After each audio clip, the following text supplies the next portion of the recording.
School Board this Tuesday, May 28th, 6:30 p.m. Mr. Kapinskis? Here. Ms. Kachuba? Here. Ms. Treadway? Here. Ms. Woody? Here. Mr. Dees? Here. We will have the Pledge of Allegiance by Mrs. White from Lakeview Elementary, followed, and please remain standing afterwards for a moment of silence. I pledge allegiance to the flag of the United States of America and to the republic for which it stands, one nation, under God, indivisible, with liberty and justice for all.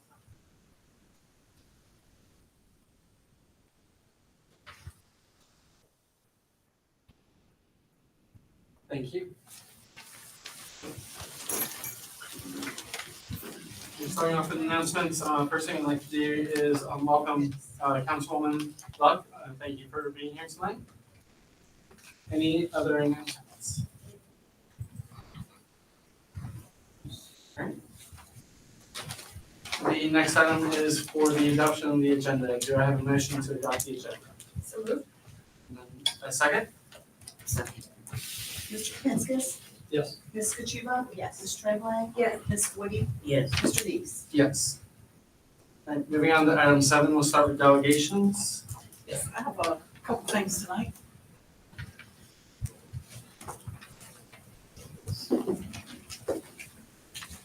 So tonight we have a couple of art winners that we'd like to share with y'all. So first, Cadence, can you come on up, please? So this was in the 2024 Congressional Art Competition.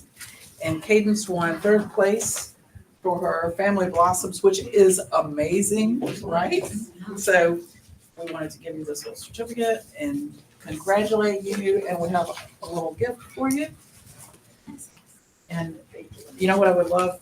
If you would stand next to your artwork and let us get a picture of you. All right. 1, 2, 3. Thank you. Awesome. Thank you so much.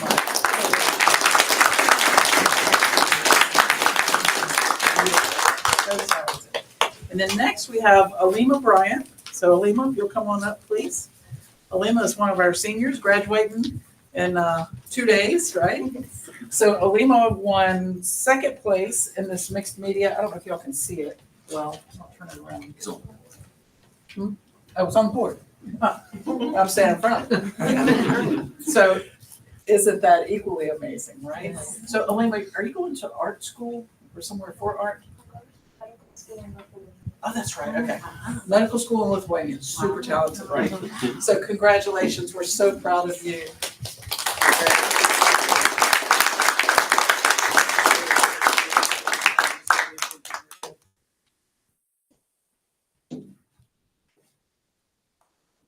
One, 2, 3. Thank you. All right, how about one more round of applause for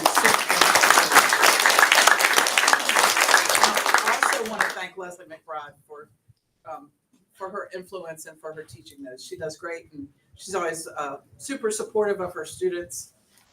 So thank y'all, and thank you, kids. All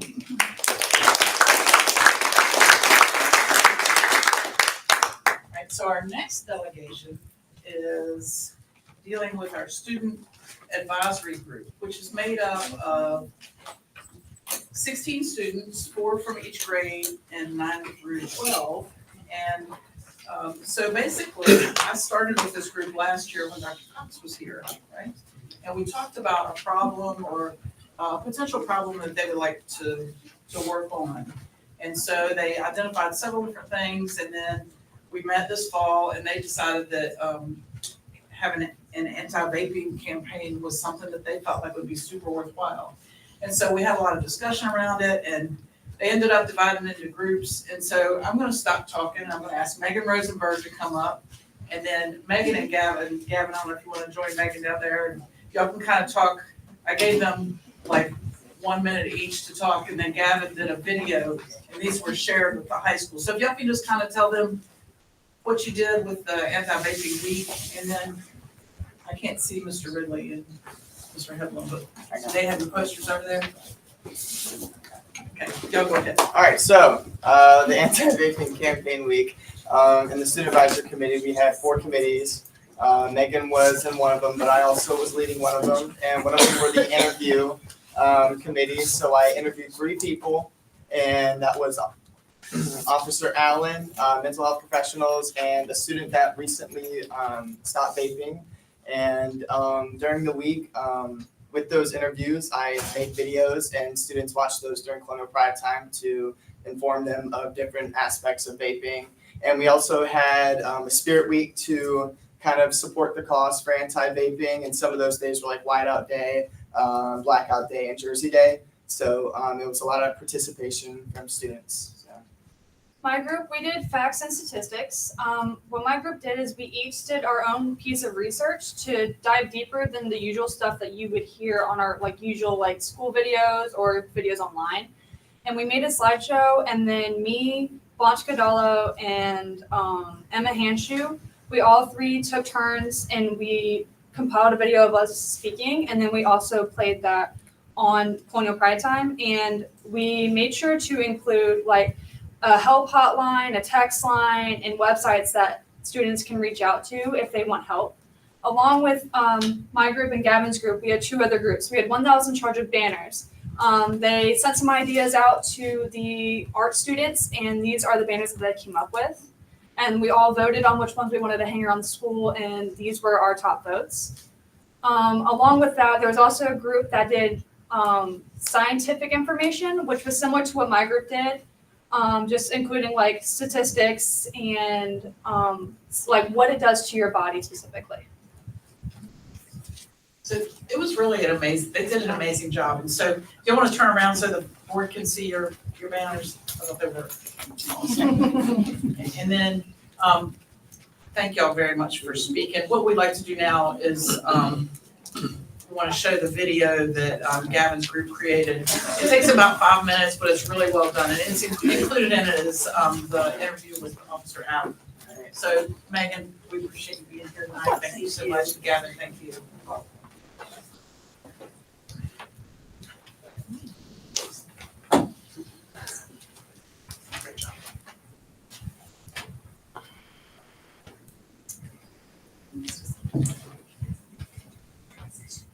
Ms. Ratliff, I'm not sure I got the video.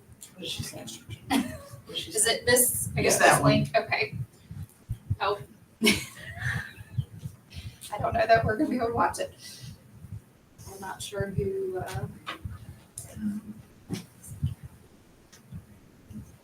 Okay.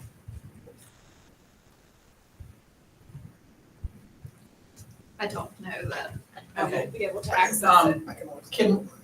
Can we revisit this during my report and we'll show the video then? Is that okay? Okay. Can we just have a hand for these kids? They really did.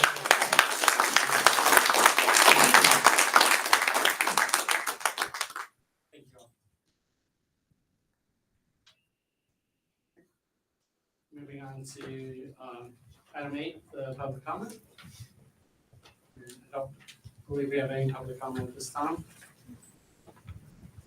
So we'll move on to item 9, the consent agenda. So for on the consent agenda, we have the school board meeting minutes for special meeting of April 23rd, the regular meeting minutes of April 23rd, the annual continuation of the CHPS deferred compensation for 3B employer salary reduction plans, the 2024-2026 authorization of signatures in absence of division superintendent, the 2024-2025 Westlake preschool agreement, and then item E, the Little Feet meat donation of $50 by Tussie Elementary School PTO. We have a motion to accept the consent agenda. So moved. In a second. Second. Mr. Kapinskis? Yes. Ms. Kachuba? Yes. Ms. Tremblay? Yes. Ms. Woody? Yes. Mr. Neese? Yes. All right, moving on to item 10, new business. The first item A is the 2024-2025 Every Student Succeeds Act grants for Title I through 4. Yes, I'm gonna ask Mr. Ridley if he'll walk us through that. Okay, so every year, we write our title grants, Title I, Title II, Title III, Title IV. And basically our Title I grants, we're targeted assistant school in reading for all 3 elementary schools and the middle school. And we write this, and mainly in this grant, we provide positions and teachers to provide additional instruction for our students that need additional help in reading. Our Title II provides professional development activities and tuition reimbursement for our teachers. And our Title III grant provides support for our English language learners. And Title IV, we utilize our Title IV funds. We transfer those funds back into either Title I or Title II to provide that. So this year, we're using those funds to transfer back into Title II to help provide more professional development and more tuition reimbursement. And that will help offset some of that ESSER funds that we don't have anymore. And I can answer any questions if you guys have any about any of the grants. Any questions? All right, do I have a motion to approve for 2024, 2025, Every Student Succeeds Act grants? So moved. Second? Second. Mr. Kapiskas? Yes. Ms. Kachuba? Yes. Ms. Tremblay? Yes. Ms. Woody? Yes. Mr. Dees? Yes. All right, item B under new business is the new high school course additions. Yes, I've asked Mr. Nelson if he can share a little bit about these. Yeah, just very briefly, as the board was so gracious as to support and approve our moving towards having the associate's degree program. The first proposal is adding dual enrollment courses that would help facilitate that. One is a calculus. We offer AP calculus right now, but a dual enrollment calculus course can be taught by our current personnel, which is wonderful in person, and that will open up more opportunities. And then we also have our drama teacher is also able to teach a dual enrollment theater class. And so these give our students that are pursuing dual enrollment options to get ready for college, and also the associate's program, more pathways to earn college credit. So we're asking for your support in that. There would not be a significant cost, really, or any cost. And then also we've been able to add staff to the tech center for the upcoming year, which enables us to offer some more electives. And one of the challenges we find at the high school is often offering electives are open to a large number of students. Sometimes we have great electives, but a lot of times they're great for those students that are 11th and 12th graders, great for those students that have already sort of mastered some basic concepts, but adding electives that are more broad-based in reach would be fantastic. And those are the 4 that you have in front of you: Introduction to Hospitality, Tourism, and Recreation, Hospitality, Tourism, and Recreation 1, and those will match very well with our culinary program as well, and Independent Living and Career, Community, and Family Connections. So those are some wonderful courses open to all students that will really help them to be prepared for lots of different career pathways that we don't currently offer. So thank you. Thank you for considering our request to approve this. Thank you. Any questions? Do I have a motion to accept the new high school course additions? Second? Mr. Kapiskas? Yes. Ms. Kachuba? Yes. Ms. Tremblay? Yes. Ms. Woody? Yes. Mr. Dees? Yes. Moving on to item C, the policy revision, GAB-R, BEA-R, revision to artificial intelligence section of the technology use guidelines. I'd like to ask Ms. Hearn if she can Sure. chat on that for just a second. She thought she was gonna sit down. It's okay. It is clearly May. So you have the language in front of you to revise the artificial intelligence section of our technology use guidelines policy that was approved last May. And at this point, AI is evolving so quickly that we actually were able to work with a consultant who has worked for Dell, like big companies, and he specifically does AI in education. And our partnership with Longwood University and the SBRTC allowed us to bring a whole team on 3 different sessions to work with him. And he worked with us to revise the policy, as well as schools like Dinwiddie, Hopewell, Buckingham, more so schools from the central part of the state. And there are just some tweaks. You'll see it's a lot of the same concepts, but specifically detection software. has come out to be very unreliable, and not something that we really want to depend on when it comes to discipline for alleged plagiarism. So we specifically removed that from it, as well as just made some improvements to the language concerning equitable access, accessibility, and those kind of things. So I'm happy to answer any questions. And at this point, we do plan to probably update this every year, even though the policy only requires every 2, just because of how rapidly it's evolving. So. Any questions? Thank you very much Yep. for kind of the evolution of this, and it's a lot to keep up with. All right, do I have a motion to accept the policy revision? So moved. A second? Second. Mr. Katskas? Yes. Ms. Kachuba? Yes. Ms. Treadway? Yes. Ms. Woody? Yes. Mr. Dees? Yes. Okay. Next item is item D, the request to rent school facilities. I'm gonna ask Mr. Hedlund to speak to this, please. Take that if everybody can see me. I'm visible behind the artwork. Back in late February, I was approached by Brandon Greenwood, who's one of our high school staff members. He and a number of other individuals were in the process of forming what was going to be the Colonial Heights Football Association. So they're a 501c3 tax exempt foundation. A number of their board members, or I guess several work for Parks and Rec and several work for the Colonial Heights school system. But they were being formed to run a youth football program and flag football program.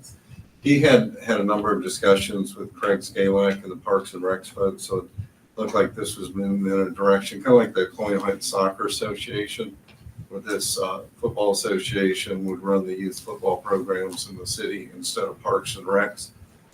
So after he explained in detail what their intentions were and what they wanted to do, I met with Craig Scalak, Gerald Carsley, and Kenny Harrell.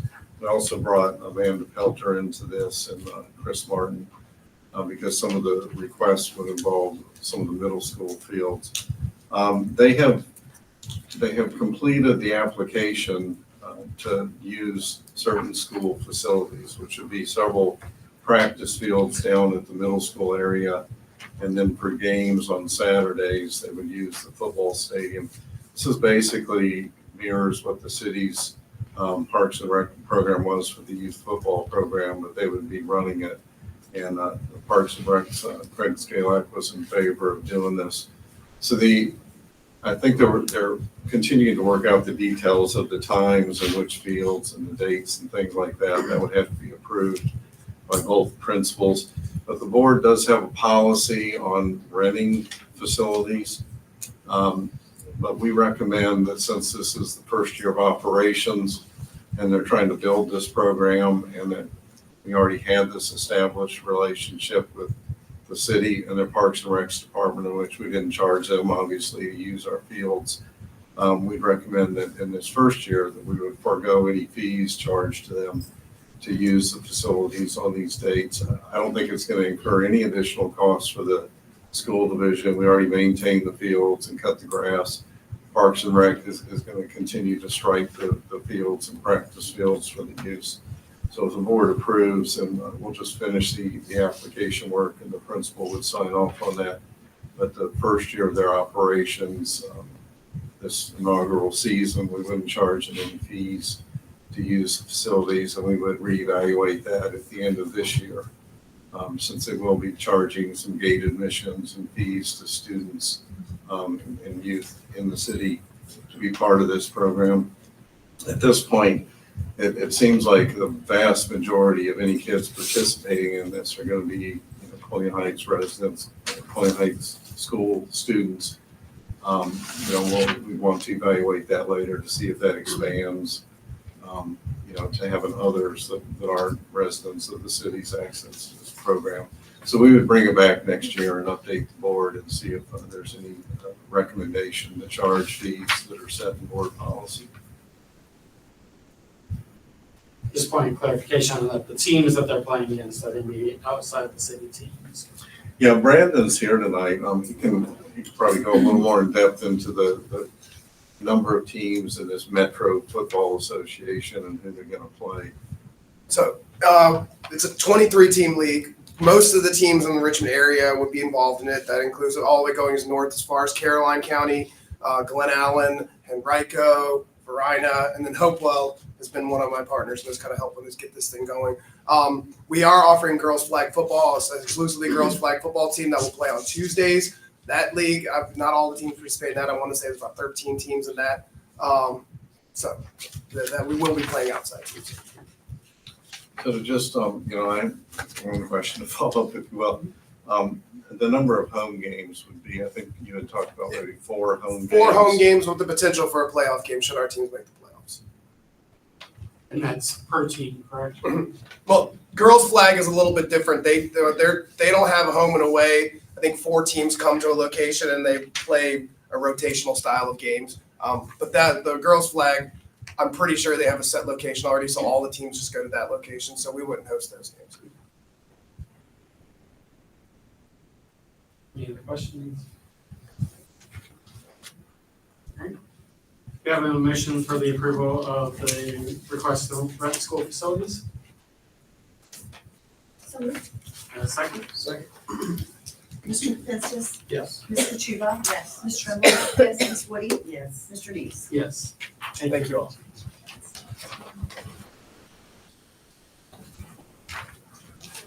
Moving on to item 11, the financial report summary.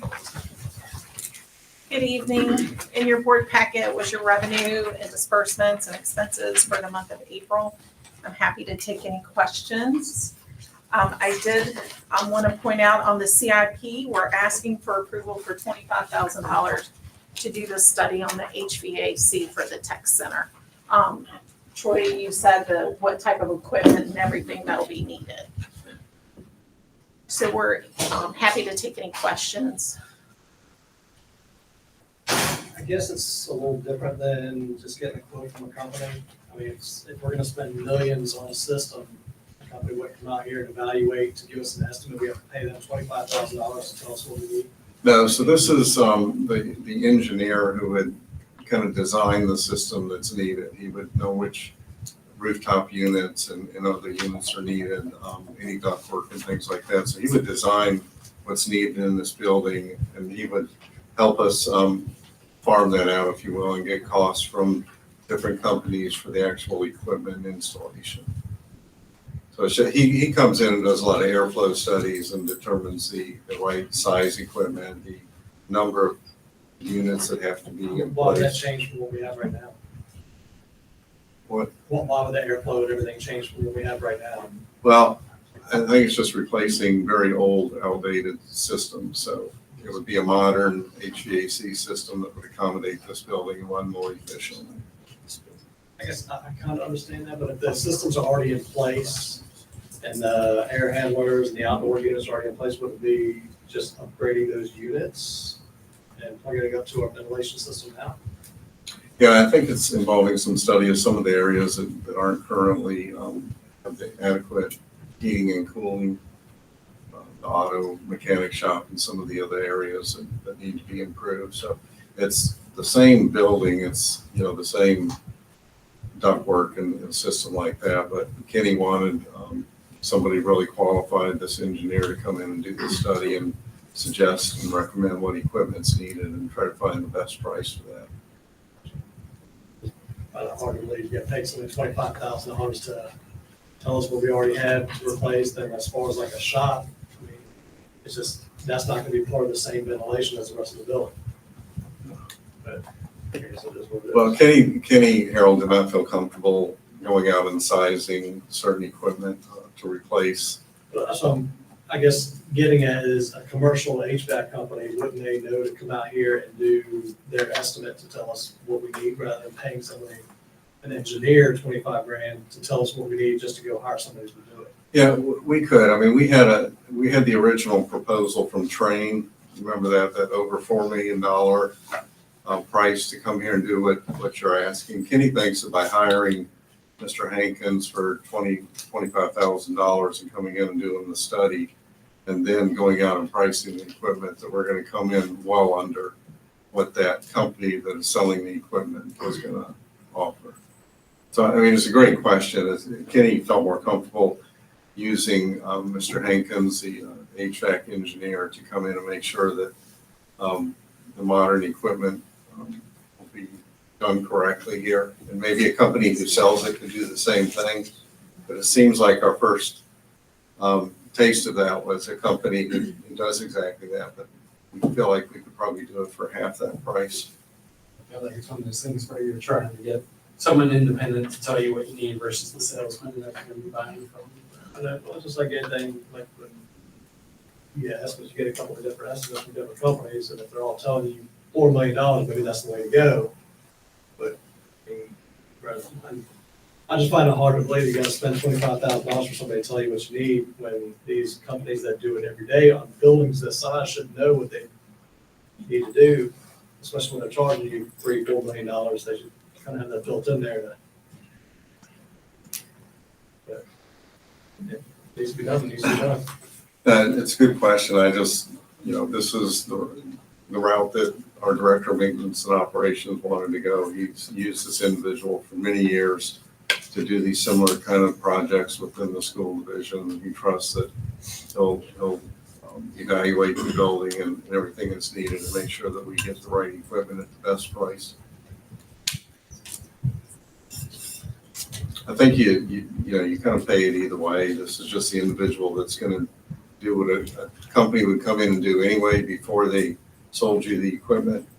He's going to come in and evaluate it, and we're going to know which specific The company that equipment. comes in to slay the equipment,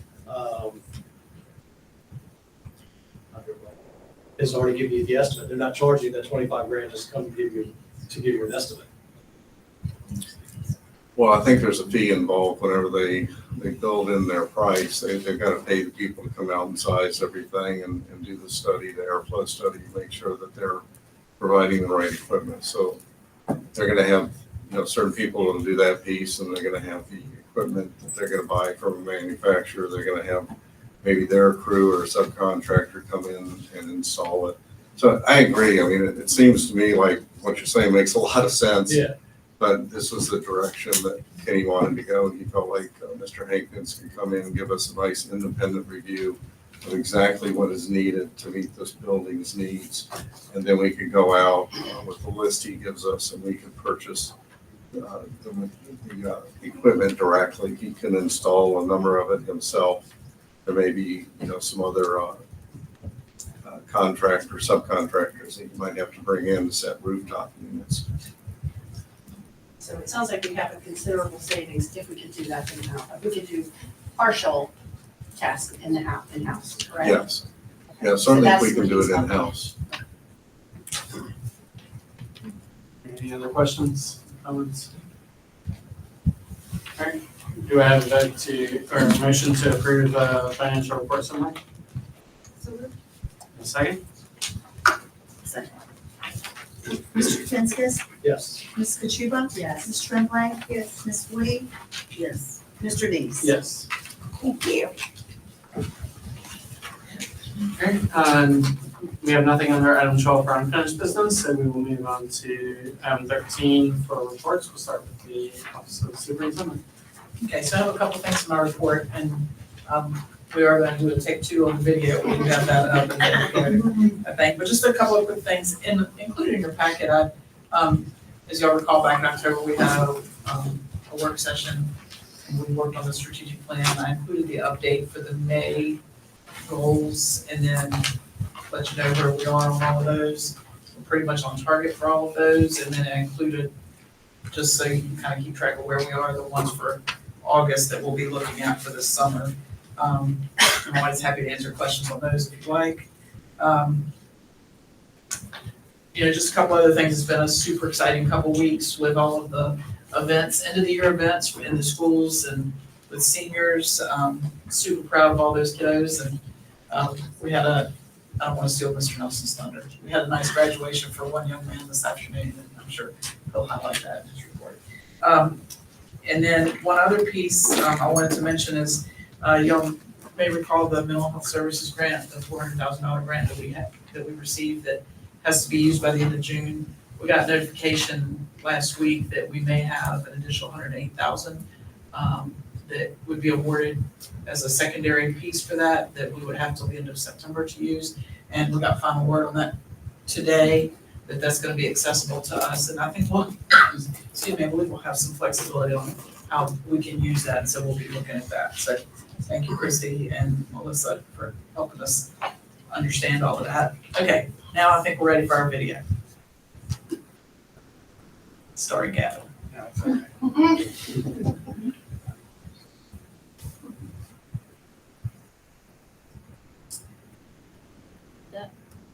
Should we have sound?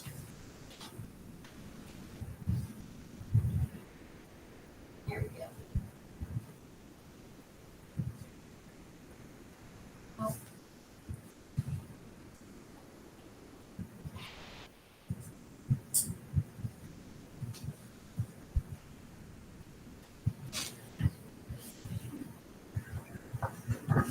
Oh, hey, I was thinking the other day, and thinking about vaping. Now you wonder why? Well, I don't really know a lot about it. So I could search it up on Google and found all these facts, but you wanna know what's better than carving soap? Social interaction. So that's when I realized I'm gonna set out in the world and find people to interview about vaping. So I put my ball cap on and I put my running shoes on and I'm gonna go find people to interview about vaping.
Wait a minute. Who am I going to interview? There's 8 billion people on this earth, but who could I interview and what do I want to know? Wait, what about the legal repercussions of vaping? But who could tell me that? Who makes sure we're safe every single time we walk into high school? Wait, I've got it. What if I interview Officer Allen, our resource officer? So what are the legal repercussions of vaping? So there's several things, not just obviously the in-school stuff. There's the detentions or suspension from school. As far as the court system and stuff like that, if you're charged with vaping, basically it's the same thing as with possession of underage tobacco, or depending on if it's a THC pen or whatever it tends to be, determines the outcome as far as your punishment, whether it be your first offense and maybe you get some community service, hours and stuff like that, or a fine. It all depends. A lot depends on how many times and what type of vape you're held with. That was some great information that we got from Officer Allen. Now, at the start of the video, there was happy music. You might have thought that it was cool or even it was funny, but that's because at the start of vaping, it seems like funny games, but it really isn't. Do you see this ad right here, and this one as well? They have something in common. They try to use people that look healthy and even famous models to fish you into vaping. Don't listen to those. Listen to this next interview I have. It's a high schooler who vaped but then eventually stopped. So right here on this piece of paper, I have some questions and answers from a student who used to vape. So the first question was, why did you decide to start vaping? And they said that some of their friends were doing it. And the second, it was, what about vaping was attractive to you at the time? And they said the flavors of the different vapes. Number 3 says, did you easily become addicted to vaping? And they were somewhat addicted to it, but it wasn't at the point where it was a necessity. And number 4 is, did you understand the risks and consequences of vaping? And the risks and consequences were understood. Number 5 says, did you see yourself change in any way and how? And a small change was seen, but they were being secretive about vaping, so family and school would not know. And did vaping affect how you perform in school and how? They said that they did not see a change in school performance due to vaping. And number 7, did you ever try to quit but couldn't? The student tried to quit a first time, but they still saw others around doing it, and it made it more difficult. And they were finally able to quit the second time, but it was a process. And when asked, was there any noticeable changes in their mental health? There was sort of, but it wasn't drastic. Being secretive gave the student anxiety because vaping was being held from family and school. And the 9th question was it easy to quit? Why or why not? It wasn't easy to quit because other people do it. It got easier to quit, especially knowing how much easier things would be, especially in regards to being secretive. And the 10th question was, how have you noticed a positive change since you quit vaping? And their anxiety went down. Is there any advice you would give to those who are trying to quit? They said water with ice and straw, and they said that gum is helpful, and it's a hand-to-mouth thing. The gum will help with the flavor. And the last question was, is there anything else they would like to add? Vaping is not worth the hassle. So guys, if any of you are struggling with vaping, don't be afraid to ask. There are so many people around you who want to help. You just need to let them.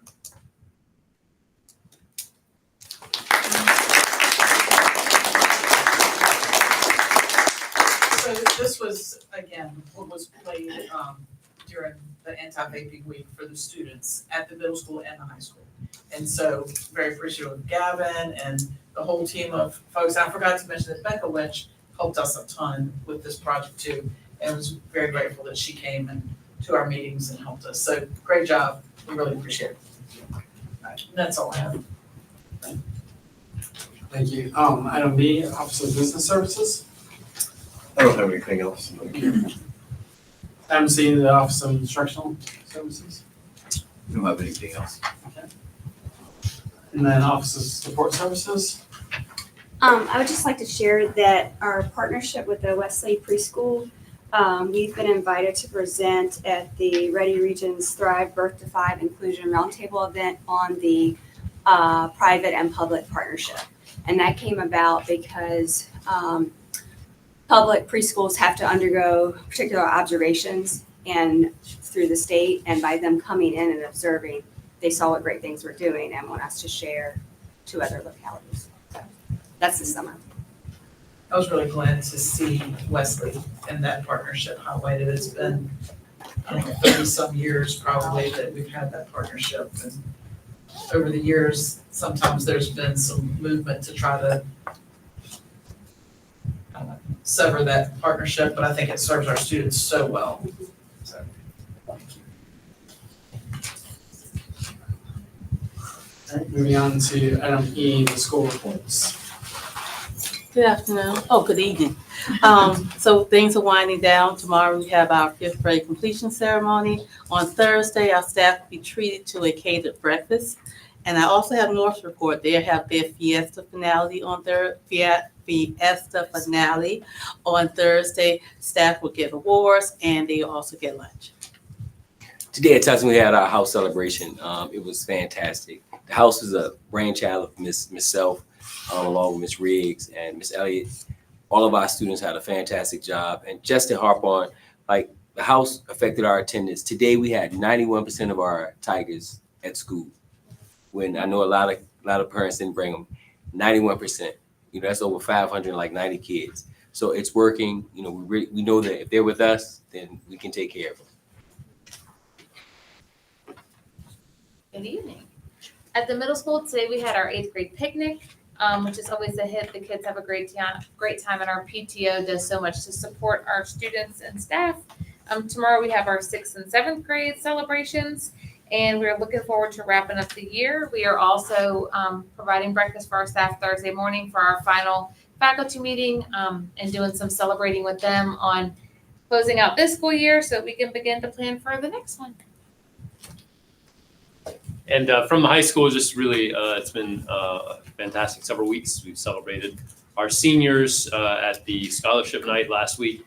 It was announced well over $400,000 in total scholarships earned by the senior class. and which is amazing when you consider that it's a smaller class we've had in a long time. Also, if you enjoyed Gavin's video, he will be doing the official welcome at graduation on Thursday, so more to see from Gavin, so that's exciting. And today we had, as Ms. Ratliff shared, that we did have a small graduation ceremony for Joseph Coletti, who cannot be there on Thursday because he's shipping off to basic training. So we're excited for his service to his country, and we could have a graduation ceremony, and thank you to those from SAO and the school board that were in his family that were there to celebrate that. It's really tremendous, and we're super excited about graduation on Thursday at 8 p.m. and the weather is going to be phenomenal. So can't wait.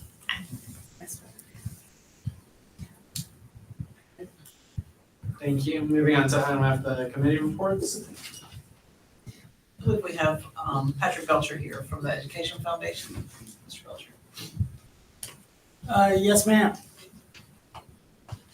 So thank you all very much. It's an honor to stand before you guys and tell you about the Colonial Heights Education Foundation. I've had the privilege of being involved with the foundation now for 3 years. Thanks to the outstanding support of the community, I'm happy to share that we have impacted over 1,100 students at Colonial Heights Public School this year. We've done that through 2 primary programs. The first one being our innovation grants. Our innovation grants are grants that we provide to teachers and staff for classrooms, for clubs, and field trips and extracurricular activities. This is the second year that we've done this. We opened up applications to faculty and staff in the fall and in the spring. This year we had received 26 applications. We funded 14 different grants from 12 different teachers. These grants overall impacted 1,166 students, and all 5 schools received some sort of funding. These grants have supported music, science, health, flexible seating, agriculture, math, and reading, and probably a few other things that I can't find a list of. And then the foundation was originally organized to help fund the Senior of the Month scholarships that the board awards, from my understanding. Shortly afterwards, we had one memorial scholarship that was established by Dr. Agarwal in memory of his wife. This year, we added a second memorial scholarship, the Cindy Bruce James Scholarship.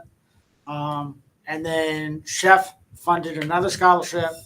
And then we're also excited that we were able to add Dorm Fairies as another scholarship that we sponsored. Dorm Fairies is a program, if you think about like school backpacks for marginalized kids at the start of the school year for, any grade level. This is kind of the same thing. If you've ever had to trek a kid off to college, you know how expensive it is for sheets and, shower accessories and fridges and all that stuff. This scholarship provides a number of items for those. So all in all, we have given back to the school system a little over $11,000. And we've done this primarily through the support of the community. Our brick sales have been outstanding. Bricks are available. The brick sales are open until the end of next week. I think I said that right. Yeah, June 4th, the end of next week. So brick sales are open. We got support from Recreation and Parks for the Tussing Run Club. We've got support from the Southeastern Virginia Regional Chamber. We also received support from the Optimist Club and the American Legion in the area. So just outstanding community support in this area. And the brick sales will go on annually, we anticipate. We have about 450 more bricks that we can sell. So we'll keep doing those until we run out.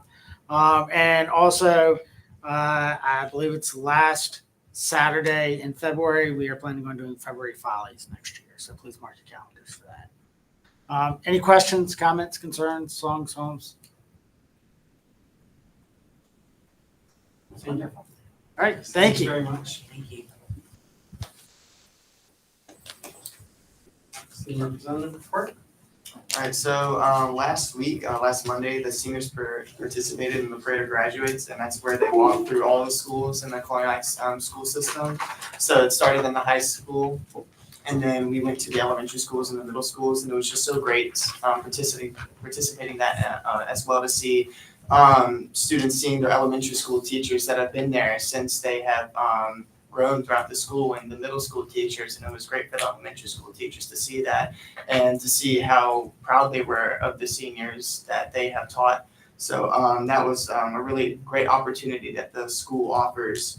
And on the last day of school, for a lot of students, we did an SCA picnic. So the SCA set up out in the field behind the basketball courts and behind the tennis courts, a little area, and there was games, cornhole, Kona ice trucks, and we used that with the money we raised to kind of celebrate the last day of school. And graduation, which is probably really exciting for a lot of seniors.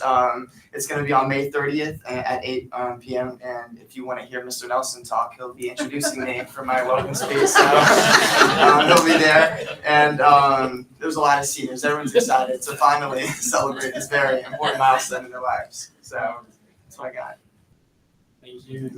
Congratulations on your graduation. Thank you. Definitely excited for you, and thank you. For your time this year with our meetings and being the student representative, really appreciate it. We do have a little gift for Gavin, and we want to make sure he gets his nameplate today. Don't just take that out. We're very appreciative of Gavin, I'm sorry. I just want to make sure that we congratulate him, and I've seen you grow over this year in this role, and can't wait to see the great things you do. Thank you. Appreciate you. And one other last meeting, Mr. Fisher. So this with the change in the city charter, Mr. Fisher will be the city attorney and will not be supporting the school board in the same manner as he has. He's been supporting us for 15 years. We very much appreciate everything that you've done. Bring my start on the board, you were definitely a great guide and helping me learn, and I know the whole board has appreciated everything that you've done over these years. Thank you, Mr. Chairman. That was my pleasure. Thank you. Thank you.